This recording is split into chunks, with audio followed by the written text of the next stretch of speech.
a bombshell series by the Wall Street Journal of all pro-corporate, pro-capitalist places recently revealed internal documents showing that Facebook knows its Instagram platform is contributing to increased depression, anxiety, and suicidality in teenage girls and has done nothing, or maybe just some PR stunts, to address it. I got to speak with my fellow psychotherapist, Dr. Harriet Fraad.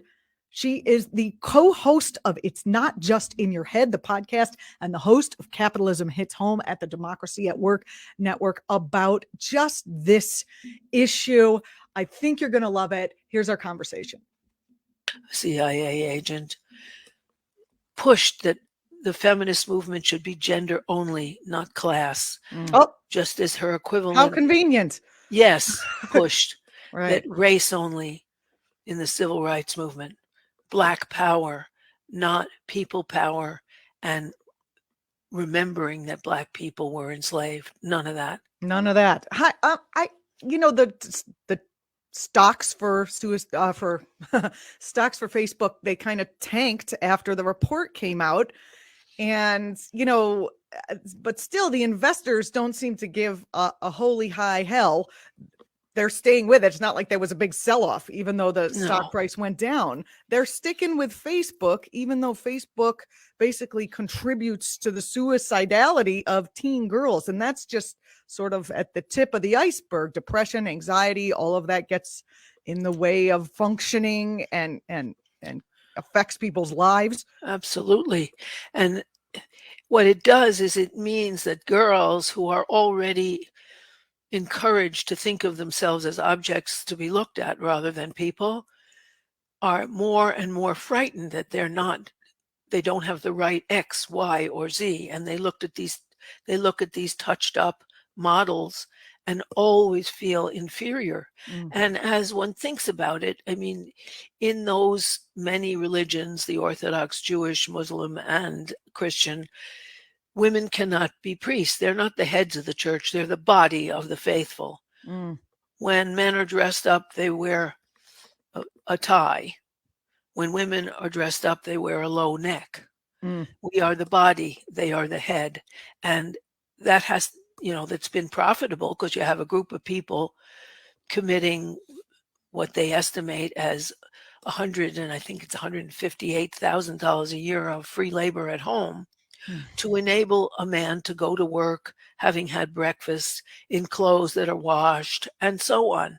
And then in addition, because capitalists left the United States for cheaper pastures like China or Pakistan, we also have to work.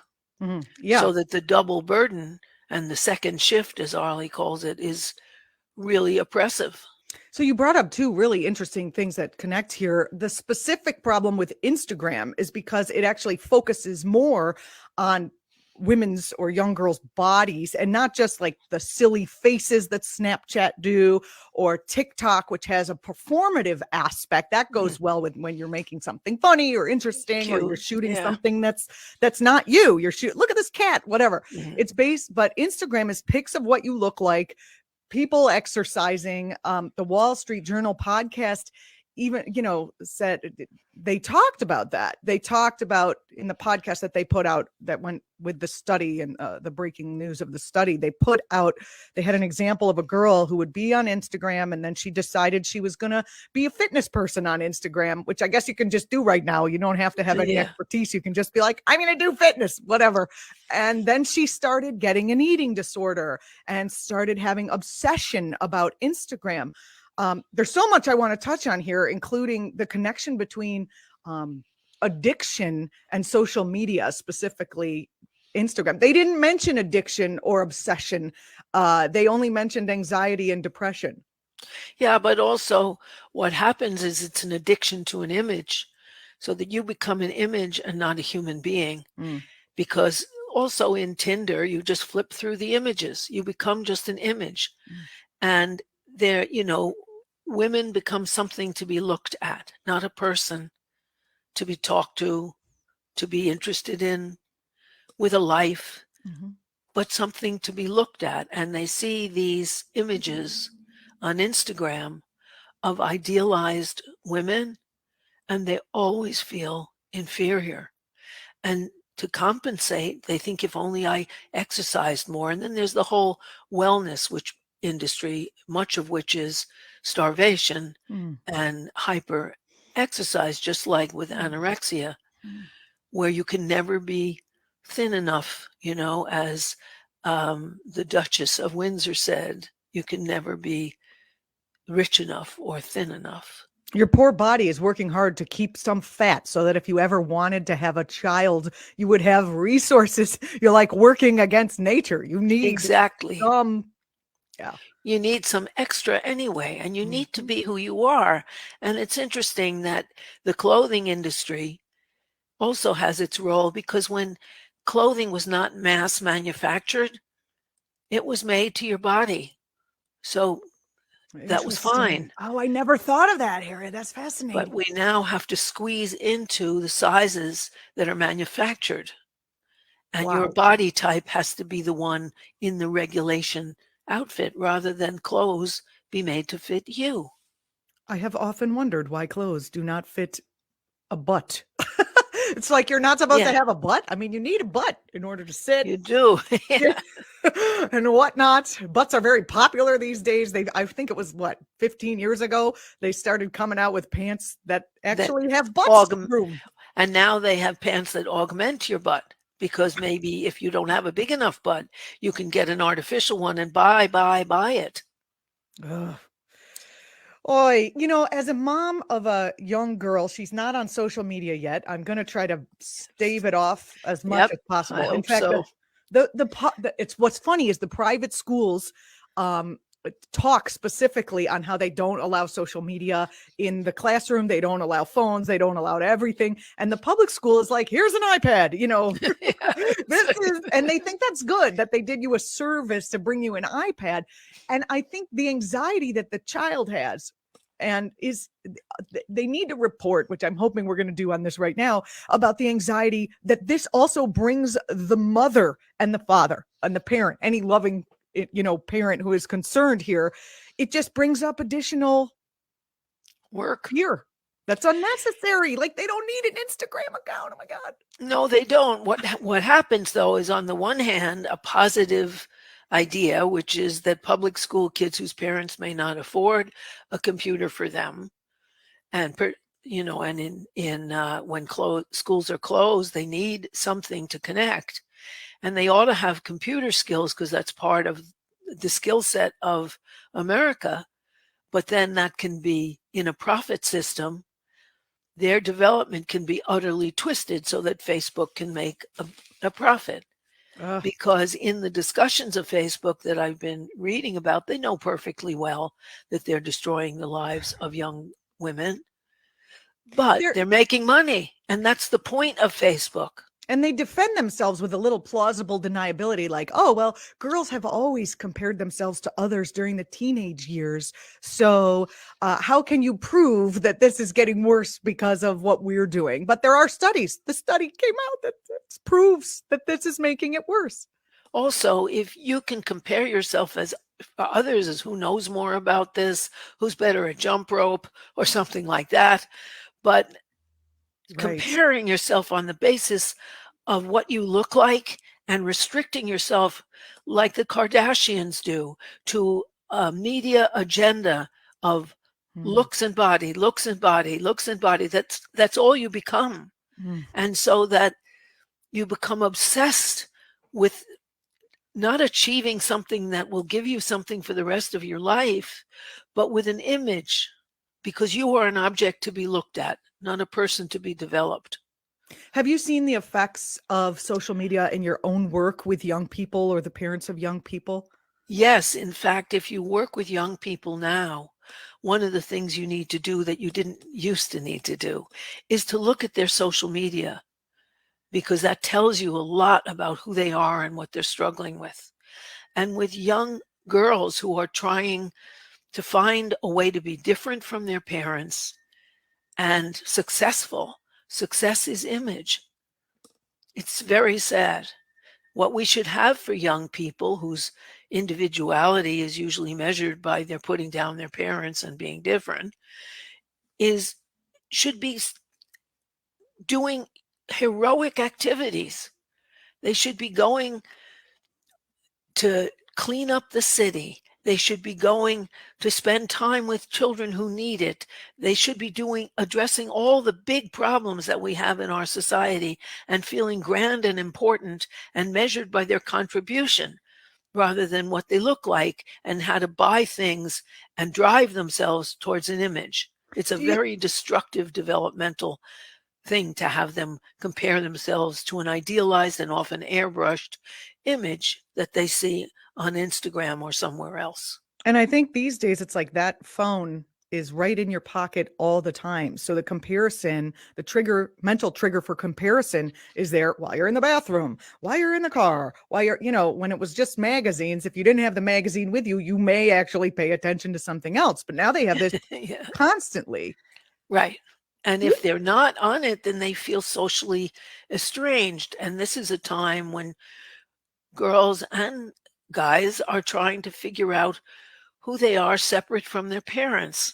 And what they are becomes an image and not a human being. And that's very dangerous. It's fine for selling Facebook, selling Instagram, selling products, but for human development, it's crippling. Here's another question. Doesn't Zuckerberg have enough money? I mean, why can't okay, I was thinking about the role of capitalism that plays here. It's a publicly traded company. They have a fiduciary duty, right? This is what they say. They have a legal duty to create profit for their stakeholders. They could be held accountable if they don't do that. Say if they said, "You know what? You're right. Instagram is killing people and is responsible. We're going to make it only on their faces and we're going to put funny stickers on it and we're going to kind of make it more appropriate for children," that they would be financially liable. Not only that, the idea of capitalism is more for me. And the ideology is more. And they feel like I'm winning. I'm making more. So who cares if people die? They're making more. And I think of the remark of a doctor who was asked about OxyContin. He was on the board and they said, 600,000 people have died since 2019 from overdoses. And OxyContin had a huge role in that. And he said, hey, you're racing towards $17 billion. You pay the traffic ticket. The traffic ticket was 600 dead people. It's 600,000. Yeah. And I mean, when we had 600,000 dead people from COVID, it was like all over the news and people were supposed to be held responsible. We were trapped in our homes, etc. I mean, but the Sacklers haven't seen a moment in jail and they were behind it. And it was their company, Purdue Pharma. And they knew about it. Out some money. Yep. Just like Facebook knows about it. That's the thing. Facebook knows. And not only have they failed to make any improvements, they put out a fake improvement. They tested a potential fix on Instagram, which was hiding the likes. This is all in the podcast and in the research that the Wall Street Journal put out. They tested taking away the likes, hiding them as a potential fix, and they found that it didn't improve anything. And yet the company decides to roll out hiding likes as an option because, and here's a quote, it would be received by press and parents as a strong positive indication that Instagram cares about its users. And then it puts the responsibility for your kids wanting to kill herself back on you or your kid, or there's something wrong with your specific kid. That's right. Because the point is, we have to face it. The point is in capitalism, not to do good, but to find a way to make money. And that trumps everything. And so, so what if people die? You pay the traffic ticket. Whether that traffic ticket is 600,000 deaths, what was amazing about that remark was its honesty. He was laughing when he said it. Oh, I guess he doesn't know about the internet and people recording things and put it up. But they also feel just untouchable, which they kind of are at this point. That's right. They are. They are untouchable. The smaller ones can be taken down. I was interested that although Weinstein, Epstein, Cosby, and now R. Kelly are very commendably being put in jail. Lester Moonves, who sexually assaulted all those people at CBS, he got an $100 million severance package. Roger Ailes, who was the one with the policy of glass desks and high heels and short skirts for his employees, and who sexually threatened them and with demotions if they didn't sleep with him. Mm-hmm. He got a $60 million severance package. Okay. As you said, money talks. So what I was thinking, what could be the fix for this? And I thought, what if corporations have social credits like they have for human beings in China? And there's some sort of monetary, they're not allowed to trade, or they're not allowed to, I don't know, something. This is some punishment. Some punishment for this instead of just social. I was like, I'm going to get off Facebook. And I'm like, well, I can't really get off Facebook. Yeah, that's right. Exactly. They shouldn't be allowed that much control, A. And B, if they're contributing to death and destruction, they should be curtailed. Facebook should be closed until it gets its act together. And the government could do that if they weren't so bought off by people like Facebook. If you have the best democracy money can buy, and the people who would be chastising and punishing these people were not on the take, it would be a different story. You'd have to stop private money in elected officials, which they've done all over Europe. And that's why they do have a better society in terms of the social welfare of people.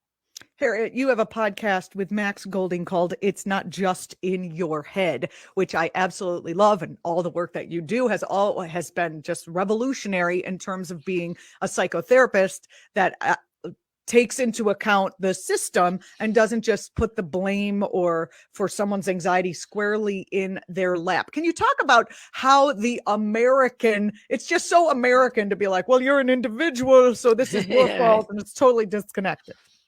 Yeah, well, you're an individual when it comes to choosing about the 50 kinds of toothpaste, but that individual has two capitalist parties to choose from, and they both need billions of dollars to run. That's not much choice. And our field of psychology and psychotherapy is so personally limited that people are evicted, and the therapist is saying, well, what were your bad choices? Hello? Everyone makes bad choices. You're on the street. You basically won't survive. Your basis for life is gone. Clean food, clean water to wash your hands, safety, shelter, temperature regulation, all of those things, safety from harm that you need in order to live. You're denied life, liberty, and the pursuit of happiness so your landlord can make money. That there is, and of course, everybody's personal decisions contribute to their benefit or their ruin, but that's one contribution within a complexity. And our field is blind to the other sources besides your own personal decisions, many of which are totally curtailed by the opportunities that you're afforded.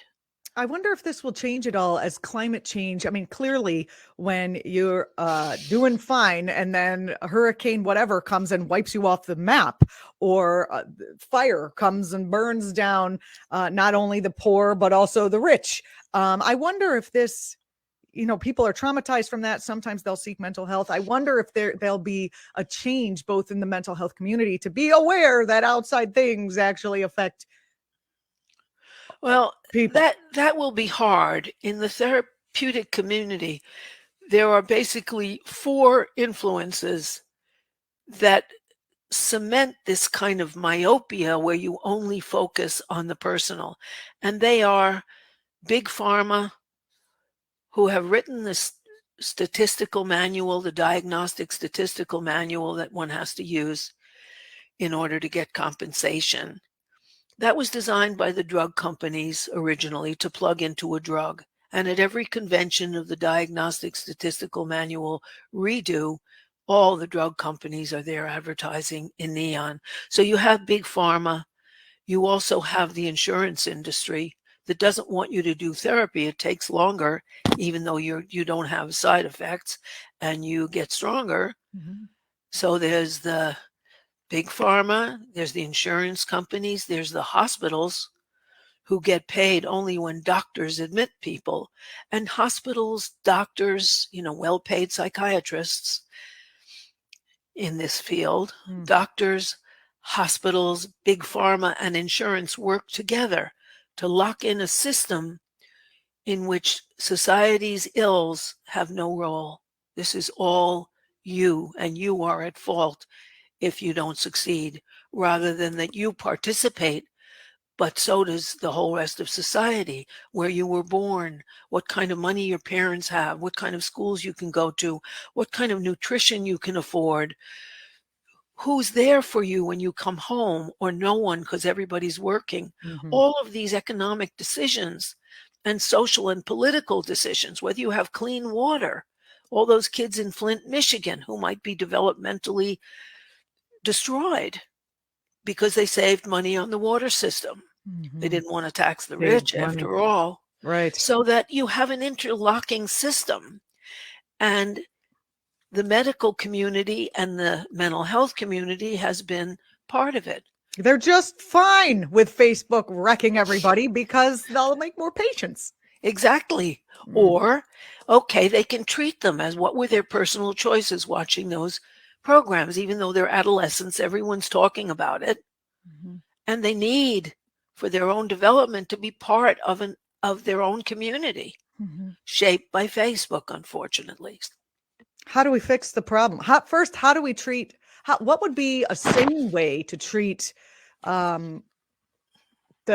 mean, to treat people who are coming in who've been affected, and what would be a way to deal with Facebook as a whole? Well, in terms of the children who've been affected, it would be really important to get leaders in their community, in the children's communities, child and teen leaders, to set up an anti-Facebook group and work on that and get peer approval, which is huge at that age, get peer approval for rejecting that. Mm-hmm. Because you'd need a movement of young people so that they could fit in with younger people, not by distorting their appearance and trying to fit an ideal, but by fighting against an enemy. That would be really helpful. And in terms of a larger plan, it would be creating a different model. There's the liberation therapy model from Boston, and where Dawn Martinez and others have designed a liberation therapy model in which an individual is a human being standing in a triangle, and one angle of the triangle is personal, your family, your upbringing, and so on. Another one is cultural, your race, your religious upbringing or atheistic upbringing, your community, and another one is politics. What's going on in the economy of your country, whether there's hope, whether you are a war economy or a peace economy, whether you're in an empire that is falling and your taxes are going to a military that fails and is evil. All those things affect you personally, and you are in the middle of all of these forces rather than your entire life is personal. It's you and your parents. No. What is it called? Liberation psychology? Liberation therapy. Awesome. And it's a group in Boston. Dawn Martinez was an editor. There's one book out on it, and she's an editor. And That's she was fabulous. on the program. It's not just in your head. It's a very good model. Harriet, I read on related topic, I read an article, and I'm spacing on where it was. I think it was everywhere, on a study that said young people. I'm like, am I still young? Because I feel this way. But anyway, I think they meant teens are feeling more depressed because of the state of the climate and the state of their natural habitat in their natural world. Wouldn't depression be a natural and actually healthy response to seeing, I mean, at least for a while before they decide to get up and fight? Wouldn't that be kind of a normal response? It would be a normal response to be worried that you're not only not going to have a job, but you won't have a planet when you get older. That's certainly a concern. Depression might be a phase, but the healthy thing would be to figure out what can I do about it and join with others, because connection is the most important basis of mental health. Real connection with people. And those connections can be built by being in an organization like Climate Extinction, of young people who want to stop Extinction this. Rebellion. Extinction Rebellion. Yeah, I know. Extinction Rebellion. Sure. That's right. And the Sunshine Group. There are so many groups of people who support one another in their shared values, which is different from sharing a body image you can't even achieve. When you're working with young people, do you suggest that they get involved in this way? Yes, I do. I don't tell them where to get involved, but that they need to get involved around what they care about. Involve with other people who are like-minded, and be involved in the world and its transformation rather than only in their appearance, Harriet, which is destructive. Thank you so much for joining us on the program. Any final thoughts about this Facebook report that came out? Yes. The basic idea is they don't care if you die. They're making money. And so young people have to understand that they're dupes and fight back against it.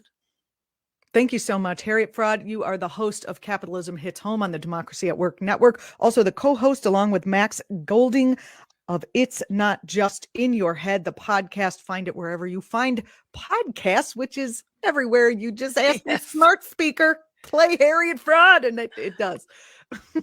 Thanks again. I really appreciate it. Thank you. I love to talk to you. Okay, so that was Harriet and I in our first conversation, and then we cut the camera or whatever, and I continued to record. So this, I'm bringing you Harriet part 2, the after party. The first question I asked her was, did you hit all the basic points you wanted to hit? And then from there, hilarity ensues. Right, exactly. And I think that's where all those conspiracy theories that there's a group of reptiles that are trying to kill us, headed by Joe Biden or Hillary Clinton or whatever crap they have, and they do believe that there are reptilian influences. Yeah. I had someone who in my family send me, she was like sliding me. Bill, I don't know if you can hear me, but this is not where the conspiracy stuff that was kind of maybe possible. Like first it was the basic point, I think, from all of these things is they're making money. They don't care if you die. Right. That would be a great name in a nutshell. Podcast. They don't care if you die. Right. Exactly. And I think that's where all those conspiracy theories that there's a group of reptiles that are trying to kill us, headed by Joe Biden or Hillary Clinton or whatever crap they have, and they do believe that there are reptilian influences. I had someone who in my family send me she was like sliding me like conspiracy stuff that was kind of maybe possible. Like first it was, like the disease may have been coming from a lab. Well, who didn't think of that in the first place? And then of course the lab was in China. Hello, right there in the same town. They could have at least pretended it started somewhere else so that we wouldn't have been so hot on the trail. But then she started slowly sneaking in, and then I was like, is she out of her mind, or is she, where are we? She's organizing you. Yeah. And then the next one was flat earth. And I was like, I don't think so. This is where I know. Wow. When you get to flat earth, you're like, all right, they've gone off the edge of the flat earth. Exactly. They fell down. It's sad Well, because it's like, this is a person with whom I had an emotional connection. And now the emotional connection is getting broken by, well, the internet. There'd be no QAnon. QAnon would not function this well. exactly. Yeah. Exactly. But also, I think people do feel that the empire is dying, that the American dream is already dead for the mass of people. And they don't want to face they don't want to face that it's the collapse of capitalism, because they haven't even been trained to look at what capitalism is. Their education is horribly limited. Their parties of choice are both capitalist. Mm-hmm. And so they end up with conspiracy theories and supporting a president who would screw them to the wall in a heartbeat. I mean, it's hard because if you were paying attention at all to politics and what was going on in the world, you'd already know that the media, the mainstream media, does not actually report, and they are a tool of capitalism. Some do. Of course, there's good actors, whatever. But on the whole, we've been, we were lied into a war. We were lied into any number of things. We were lied into, and there was a grain of truth to that, right? And then it's not like Gloria Steinem, like you said earlier, came out with I'm in the CIA shirt. She No, had a magazine. of course not.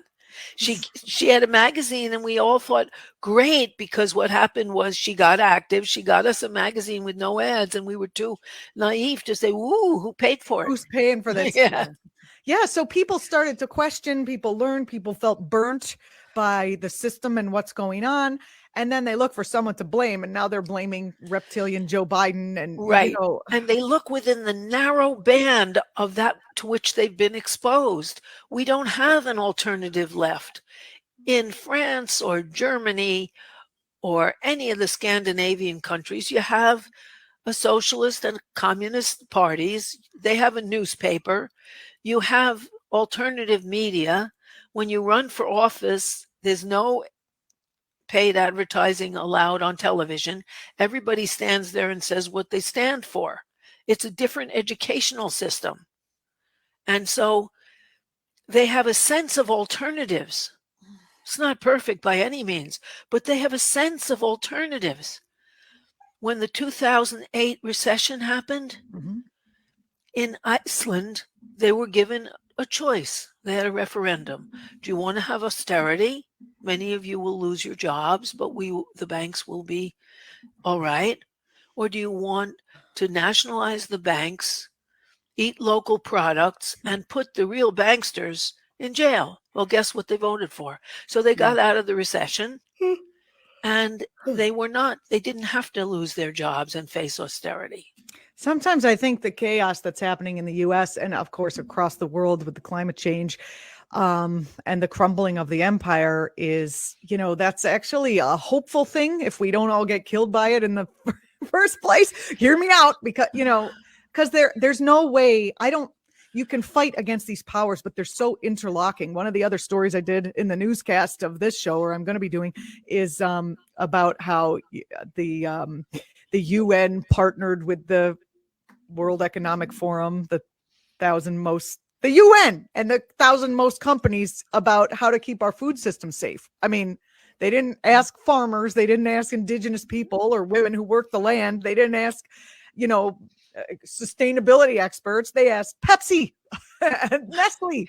How do we do it? Because if you have the money, you're considered an expert. I was thinking about that in terms of the bail system. If you can afford bail, you're not so much of a danger to the population because you got the money. You have something to lose. You don't want to could die at Rikers waiting for your trial. Oh my God. As many have. It's that idea that if you're rich, you're automatically smart, you're gifted, you have something to say. Look at Trump. Wow. He got millions from his father. I prefer not to look at Trump. Yeah. My eyes. Yeah, that's right. That's right. Borowitz had it right. He claimed to win the German election. I love that. I love that. Yeah. So funny. Oh, Yeah. I always feel like we could talk all day because I love our conversations because they go off into all these different areas. And Yeah. Yeah. And it just reminded me, looking at that article and a couple of others, it reminded me of just how I haven't worked on anorexia for a while, but what a curse that is on young women. But that's the culture. You're supposed to look good. Mm. I do think that kids starting at about 13 or 14 should go and live together, not with their parents, and have great projects improving the United States and the world, and do grand things and feel elevated by them, and not be sitting in front of Facebook worrying about their pimple or their body. Oh, that's a good idea, Harriet. I'm going to try to get my kid involved in something like that. Or maybe we'll have Yeah. to launch it ourselves in order for there to be one. That's right. That's right. And also would give their parents a break. I mean, Lucia isn't near there, but I remember. Well, everybody still wants a break. We'll just. Oh, yeah.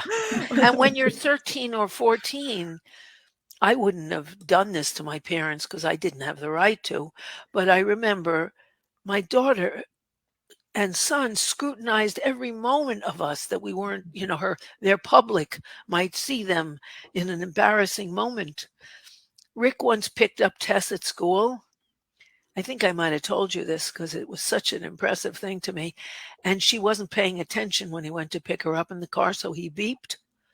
She got in the car. She said, "I'm going to kill myself." Oh my God. Oh my God. Because she was, and Rick said, you would have thought I was jumping up and down on the hood of the car. Okay, I'll definitely not play that on the air. No, that's the reception I got. And Facebook is coming out. They not only are they not, I'm sure you read this in the articles, but not only are they not doing anything about the regular Instagram, they're coming out with one that targets 13 and under. They're doing it to even younger kids. When we were younger, my husband used to say she can swipe before she can wipe. My daughter could swipe, but she couldn't. Yeah, that's really a good point. Yeah. What were you going to say? I forgot, but when you were younger. Oh yeah. When we were younger, little kids had little kids clothes. Now little girls are all sexed up. I know, it's gross. It's gross. Little girls we used to have to wear dresses, which was ridiculous. Even I like it when she wears pants because she doesn't hurt herself when she falls down. And like putting girls in a dress means they're stuck, kind of not and if you hang upside physical. Exactly. Yeah. You do a cartwheel, you hang upside down, everybody sees your underpants, whatever. That there is a freedom of movement. Just like women don't wear hats anymore because you can't go like that. Your hat falls off. Right. That there's a constriction, even of the very young, who are all sexed up. Little girls. My daughter wears, because she's young, right? So we've had the pandemic for a year and a half, and that's where most of her memories are. And I've just been basically wearing, home office garb, which is nice on top and stretch pants and sneakers. So that's all she will wear is stretch pants. She doesn't even want to wear jeans. She's like, no, stretch pants. That's what we're doing. Okay. Well, it affords her the greatest amount of movement and she likes it. Exactly. But she's growing up with an alternative set of values. And so, she's not going to get from you a nail polish kit for her birthday. I remember when Tess had birthday parties, some parents got her this little makeup kits and she was 5. I know. Same. People, I always talk about how people get her things that are not in our values. And I used to just thank you and shuttle them out the door and donate them, whatever. And now she knows, right? So yeah, well, and she loves to paint her fingernails because she doesn't realize it's like a tool of the man. You know what I mean? Exactly. She loves to do it because it's art. To her, it's just art. It's also, they like to wear Band-Aids. They like to decorate themselves. Most kids that age. Yeah. If they could just go Band-Aid, they'd be in She'd its be all seventh heaven. Band-Aids. Yeah, that's right. Oh, Band-Aids is going to have to come out with a way to sexualize itself. Exactly, little cupid Band-Aids. Yeah, that's right. No, it can't be boobs because it's pornographic. It's teasing. They don't actually show anybody's organs. No. But I remember Max got a car. Our babysitter was wonderful, and she was married to a Yale cop, and Max thought he was just amazing. He liked Max too. And he got Max a little car that says, "Get out of your house, you commie creep," right? It had It reminds me of the time when someone told my father he should spend one-on-one time with his girls. And so he was like, "What is Juliana like?" "Oh, she loves cows. So I'm going to take her to the rodeo." And I was horrified because I knew what a rodeo was and how it was awful. But he didn't take in that I was a vegetarian and I actually loved cows. I didn't want them to be, but I give him points for trying. Although in the moment I felt unseen when he was trying to make me feel seen. Yeah, but at least he took that seriously. Yeah. Right. I think, well, he when I grew grew up, because girls were supposed to be different. And when or the mother up, he'd say, "Oh, your mother can handle that." Right. There was a line between what he would do. Yeah, well, fatherhood was not really not at all compatible with career. Yeah. For men. No. They were supposed to go out and make the money. Still not all that compatible for women right now. That's well, more and more women are having kids outside of a connection with the guy. 40% overall. But it's tough to do it with a job and give the kid exactly what they could use. Absolutely. Absolutely, it's tough. And a lot of kids are growing up needing. And that's why they turn to Instagram back in full circle, because Instagram's like, well, you might not have anyone home when you get home, but I'm here. Right, exactly. It's bad. Exactly. And what happens is that social media then replace personal interactions in a family or anywhere else. I mean, I used to be able to play on my block. In New York City, you can't send your little kid to play on the block. Yeah. And be safe. Anywhere else too. I mean, unless you live in a cul-de-sac, you know what I mean? Where it's pretty, you can't. No, we moved actually to Riverdale because my mother was afraid she might have to watch us.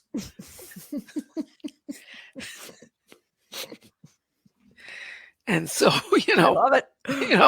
She could just open the door and then we'd have to be That's back what we used dinner. to do. My mother would just open the door and then she'd yell like a banshee out. Are you allowed? What's a banshee? And are you allowed to say it still? I don't know. That's an Irish spirit.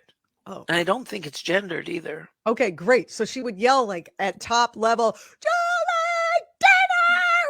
dinner, and that was acceptable. And I hear it from, I had like a dog's ear for it. And I go home. Harry, you know what I'm going to ask you right now, of course, is can I use parts of this second part of our conversation? Sure. I'll just take out all the personal details like.